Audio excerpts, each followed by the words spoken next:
Lu tahu nggak jumlah korbannya kira-kira berapa? Soalnya kalau lu bicaranya belasan tahun, hampir 20 tahun, ini jumlah korbannya kan berarti banyak. Bahkan ada yang paling banyak tuh di bawah 5 tahun gua, ya itu dekat sama orang terdekat di rumah gua juga. Syukurnya dia keluar, ya adik gua keluar dari remaja masjid itu angkatannya.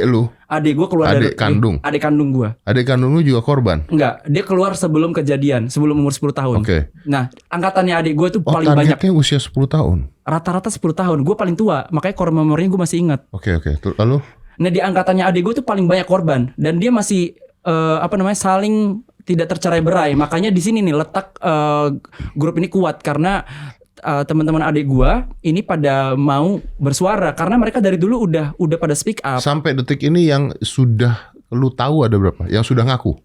Yang sudah ngaku nih. Jadi aduan tuh ada puluhan. Yang masuk gua saring ada 31 korban, baik dari korban langsung maupun dari perantara. Tapi total korban yang benar-benar speak up itu 19 orang. Benar nggak pada saat itu sudah pernah melakukan pelaporan juga ke polisi dan sebagainya dulu? Gua nggak tahu itu benar apa enggak sejauh apa sampai polisi atau enggak. Tapi sudah berkali-kali dicoba untuk diusut sampai ke pimpinan masjid.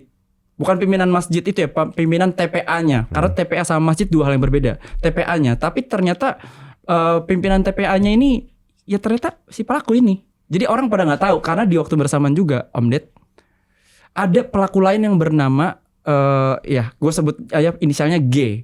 G ini memang sering berkali-kali terkenal sebagai orang yang suka melecehkan laki-laki juga. Si G ini, tapi dia punya gangguan jiwa. Oke. Nah, dia dibiarkan berkeliaran di situ agar kalau seumpama sewaktu-waktu terjadi sesuatu, refleks dari masyarakat. Ada kambing hitamnya. Iya, walaupun nggak sepenuhnya itu, memang banyak sekali yang korban dari G juga. Tapi ada pernah kasus G melakukan pelecehan, kekerasan seksual di WC masjid. Habis itu dia melapor ke si pemimpin TPA ini yang jadi pelaku juga. Nah, itu tuh dia pas laporin nggak diusut karena ternyata si pemimpin ini nggak ada yang tahu kalau dia melakukan hal yang sama. Dia juga melakukan hal yang sama. Kasus ini pernah ke polisi atau kemana?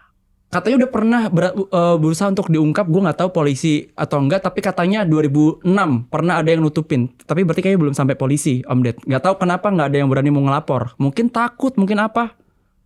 Oke. Dan ini tuh sampai ada kasus yang katanya disuruh trisam. Bukan trisam, tapi dilakukannya bergiliran.